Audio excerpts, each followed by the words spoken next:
So do I, Renamon. So do I. Although I feel great work. I feel your pain. Reality sucks sometimes. So sad. I wonder what is going on in the world when Renamon cries. Man, it hurts me to see her like that. I mean, she doesn't deserve this. This is sad. Imagine you in that picture. She's referring to the person on the other side of the glass. Puts the hand on the glass. Don't worry, Renamon. I'll be with you no matter what. Places his hand on the glass. I hope one day we can be. Put my hand on the screen like her. I'm going to anything to be with you. I'd like to hang out with Renamon and make her smile. More than likely, the poor dear cut herself trying to break out of the glass. And poor thing, I'd take good care of her if she was beside me. I'm fucking sobbing! Oh, Renamon is crying. Don't be sad, Renamon. I'll always love you. I feel so bad for her. I really feel bad for her. It feels so sad. You bastards for making this. I will break through the screen and then I will hug you. I wanna break the screen and hold her close. Hulk smash glass! I'll break the glass! With Renamon's love in my heart, and with my hatred towards those who did this in my fist, I can't do anything for her! Break the glass! This glass shall not stand between me and my wife, Renamon. Cringe. No one asked you for your opinion, so mind your own business! Such honey in emotion. I wanna hug her! Me. Jesus, stop dancing! Christ, that's heartbreaking! It's shot amazingly as usual, but I feel sad just looking at that picture! I hope in the next life that one of the luxuries we'll be given is to experience the world, its characters, roles, abilities, and lives we wished for that were ruthlessly denied to us in this life. What better way to reward someone who creates art out of sadness than to help him experience in the next life with joy? Oh, how we wish the fantasies we have were not a dream. How irritating it is to have something desirable seem so close, yet so far away. Like the moon in the pond, or this fox in the screen. We as men want most desperately the things we cannot have. A little melancholy, but I like art that provokes me. Excellently done, Doom-X Wolf. This is perhaps the most intriguing picture.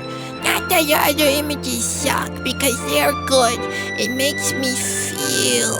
However, these kind of pictures make me think. We're getting to the point scientifically that we could bring beings like Renamon into the real world. But the question is, do we really want that to happen? Should Renamon be real?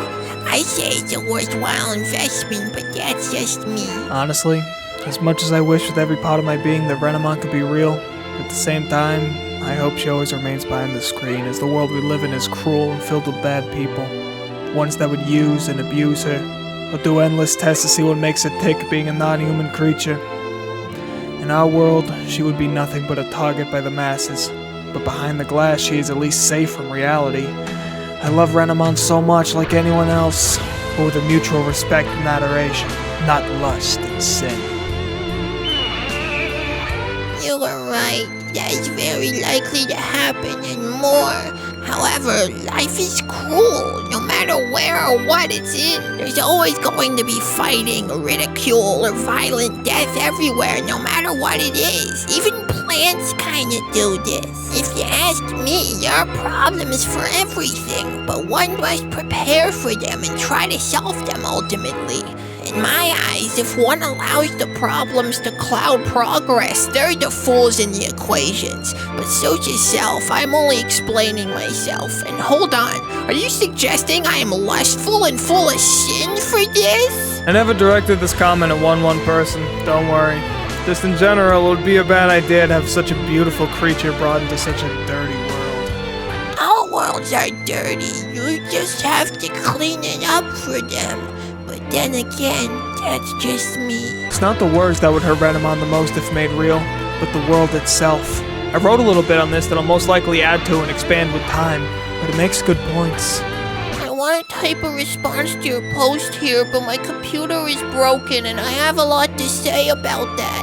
I favorited it to get back on it when I get it fixed. I know the consequences and problems with it. You're right, this has massive consequences.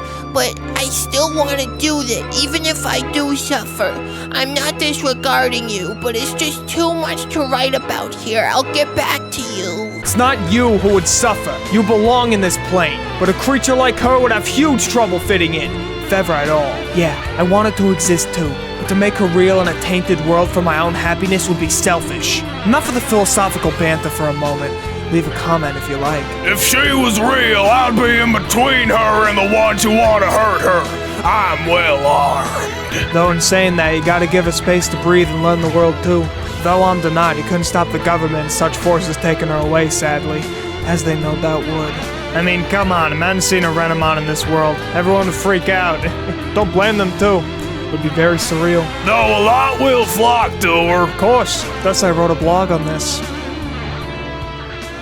Okay, fine. Furries in the real world. Good idea or not? I've been thinking about this for a while now, and after recently playing a game called Amorous, and a not piece, I've decided to put my thoughts out there and see opinions. Since I was young, I've always had a huge crush on the Digimon called Renamon, and with every ounce of my being, I wish she could be real after seeing so much out of her. Not the not safe for work stuff either, but rather more tasteful things of her in the real world, or doing stuff we do as people. I have had such feelings for so many years, and they kinda subsided a while ago, but after playing Amorous, I met a character called Sky, who's basically a Renamon who dyes of fur. Naturally white. And in this game, you can go on dates with her, bond, protect, and ultimately make love to her by the end of things. I only played Amorous because friends told me of it, and I was keen to see lewd things or such, but I wasn't expecting such feels. But we digress from the topic at hand. After playing this game, my love for her was reignited, so I began to wonder, would it really be a good idea if she was real? I only wanted that since I was a kid, and even prayed for it hopelessly some nights.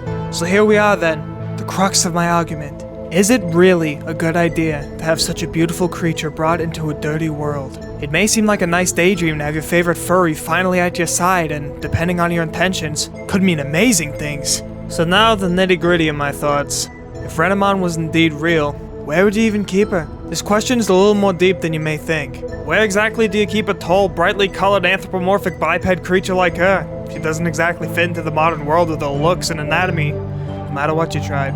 So do you keep her locked in the house all her life and away from the world outside? This would fix the problem, but what kind of life is that for someone who deserves so much more? Keeping her locked from the world would be selfish to say the least, unless you're into that kind of stuff. But keeping her hidden is also the safest idea. If Renamon were allowed to be set free like any other human being, she could learn and grow in our world, thrive even with knowledge, and become more than a child in comparison. But then that introduces the bigger issue, where we come from. She's an outsider to say the least, and would more than likely come under scrutiny from those around her. She's different in every way, and like racism for those of a different color or nationality, she would more than likely be seen as a freak to most, and life would be tough. Not to mention those who wouldn't hate her would want to take her away. She isn't exactly of this usual world, and there are many out there that would want to see what makes her tick. So your time with your favorite furry would not last long before she's swept away.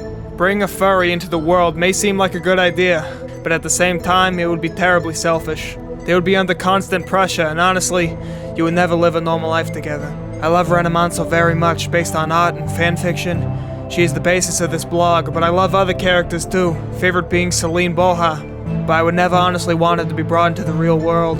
This is a cruel place, filled with hardships and bad people, where such a beautiful creature would be torn apart emotionally. Having her wished here would be a selfish act no matter how badly I want it. I guess in hindsight, I want what most furries do. The favorite brought into the world where we can bond with, cuddle, and enjoy our favorite characters, but the reality is far more grim. Modern society would not allow us even if it were possible. The pressure would make their life hell, and in all honesty, I'd rather them be happy and free than my own desires. We are destined to view them through our screens forever, and the crux of it, that's the best solution. This place is not, and never will be ready for such beauty. So tell me, would you want your favorite in the real world? And how would you go about making it feasible and both your lives healthy? Or would you just lock them away from it all as your own? Unfortunately, humans do not have a good track record in dealing with those different from themselves. My country, USA, is still dealing with a long history of racism. I would want furries to be free.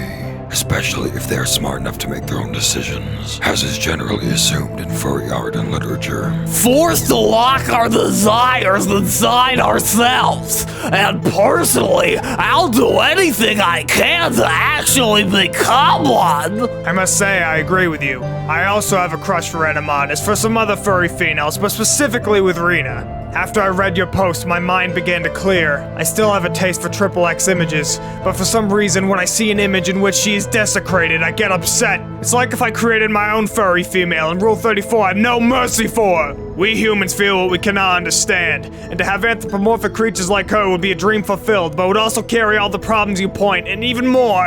In a forum called Fanfixlandia, it is in Spanish by the way, I created a Tusha in which a boy found a Renamon and helps her to return to her world while he keeps her safe from a zoophiliac. Which She, I Master hate. Tigress, and many others are beautiful and sexy creatures, and I would gladly be the protector and or mate of any of them, because it doesn't count as zoophilia if they all have consciences and a mind of their own. But sometimes I get upset when people defile them too much to the point of utter depravity. It's okay to have sexy pictures from Rena and all the other females, but everything has a limit. Sadly, Rule 34 knows no limits. As we all want them to be real, they just can't be for these reasons. Though ladies like Rena and Tigress would need no protecting, being pretty tough themselves, it's the bigger stuff that'd get them, and stuff that any one person would have zero power over. You can't fight a country or the world on your own. Thus, we should only love them from a distance.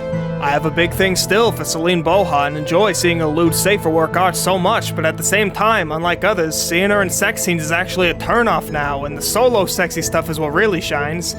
Her and others I feel this way for, like Princess Luna too. I am such a good person. Celebrity cameo of the day. Damn it, you fuck bastards want to get to the poor Renamon alone. Imagine a series Stranger Things. With Rena like this, it will be impossible to not let her to go from the upside down to her world. Parentheses. Imagine invasions of Renamons instead of the Demogorgons. Parentheses.